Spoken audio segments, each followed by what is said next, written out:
Hi, this is Beatrice Leonard with Travelers with Disabilities Having Fun. And we had a chance to visit the Chicago Lighthouse for the Blind and to learn and to see so many activities that they're involved with in assisting individuals who are disabled. We had a chance to talk to Jim Kesteloot, President and Executive Director of the Chicago Lighthouse for the Blind. And he's the one that keeps the Lighthouse going, and he's going to give us some history. He's going to let us know which direction the Lighthouse is planning on going into now.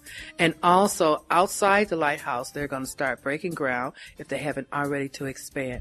And Jim, I want to thank you so much for allowing me to be here to bother everybody again. I'm always bothering folks, right? No, you don't bother. Yeah, I do. Even my mother says I do. Jim, we're talking about the Chicago Lighthouse for the Blind. Mm-hmm. How long has it been here? Well, we're in our 102nd year. We were established in 1906, and so we've been in Chicago a long time. We moved onto the campus of the University of Illinois in 1954 and pretty much doubled our space in 1993 when we expanded and added a number of services. So we've been here a long time. The Lighthouse was important, I think, during that period of time. We're talking about 100 years old. I mean, God, you've been around for a while. And families and people and organizations and churches, and they just never expected blind people like myself to come out of the house and start doing things. I think there's a lot of misconceptions about blindness that public generally has, and probably one of them is that if you're blind, you can't work or you're going to be homebound, and that's the farthest from the truth. You know, there's people who are blind doing all kinds of things, traveling all over the world, or you name a job, you'll probably find a person working on it somewhere. Mm-hmm.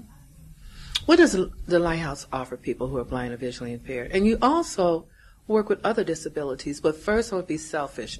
What do you offer my population first here at the Lighthouse? Well, you know, we have a very comprehensive program.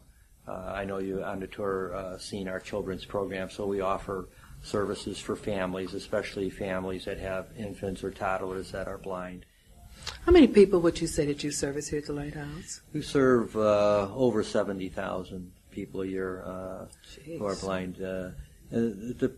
Directly in receiving service every day, we probably have between 200 and 300 people who are blind every day in the building. Mm-hmm. But if you add all of that up, our clinical services and our radio station and our program that serves blind veterans, or our library or our school program and information and referral, we're well over 75,000.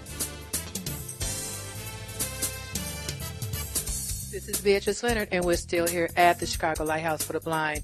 And we're going to talk with Mary Zabelski. Hopefully I pronounced her name correctly. And she's the Director of Education. And her program entails young people from birth to 3, as well as individuals from 3 all the way up to 21.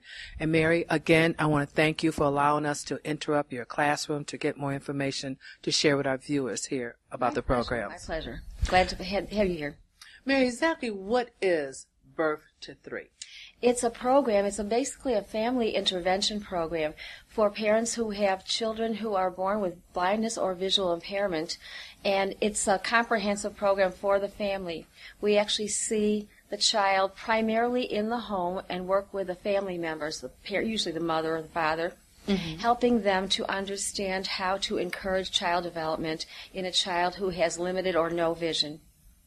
Starting with a young person from, let's say, age 1, what exactly can a family member do with someone at age 1 who's blind or visually impaired? Well, what we would do is we would make sure they had a comprehensive eye examination, often here at the Lighthouse, and then we do a functional vision evaluation to see how the child moves in the environment and how much they use their other senses. And we look at how much vision a child has, how much remaining vision. And for a child who has no vision at all, we look at how the child is using the other senses.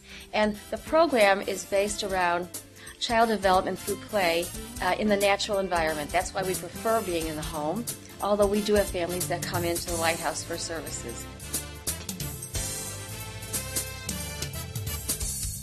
The clocks that you see in federal buildings is contracted here with the Chicago Lighthouse for the Blind. And we've had a chance to talk to Jean-Claude Kappler, the Director of Industry here at the Chicago Lighthouse. I want to thank you again. I'm thanking everyone here at the Lighthouse for allowing me to interrupt their schedule for today. Not at all. It's a pleasure to have you. I'm looking at the shop. It brings back a lot of memories. I remember when I was in the shop many, many years ago, and we were making telephone plugs. But now, Jean-Claude, you guys have went past that. Yeah, what happened many years ago, we used to have a large number of subcontracts with some major companies, and that employed many, many people. However, many of these companies left the area altogether. We lost these contract opportunities. But in 1977, we landed our very first contract with the federal government to produce wall clocks. And we've been producing wall clocks ever since. That employs approximately 20 people in the assembly process. We have a very contemporary line. And 5 years ago, or 6 years ago rather, we entered into the commercial office products segment of the market with the clocks. And that now represents about 1/3 of our sales.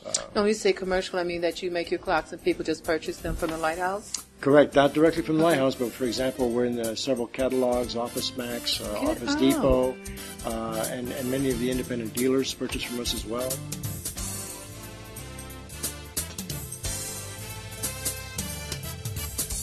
This is Beatrice Leonard here on CRIS Radio for On the Move.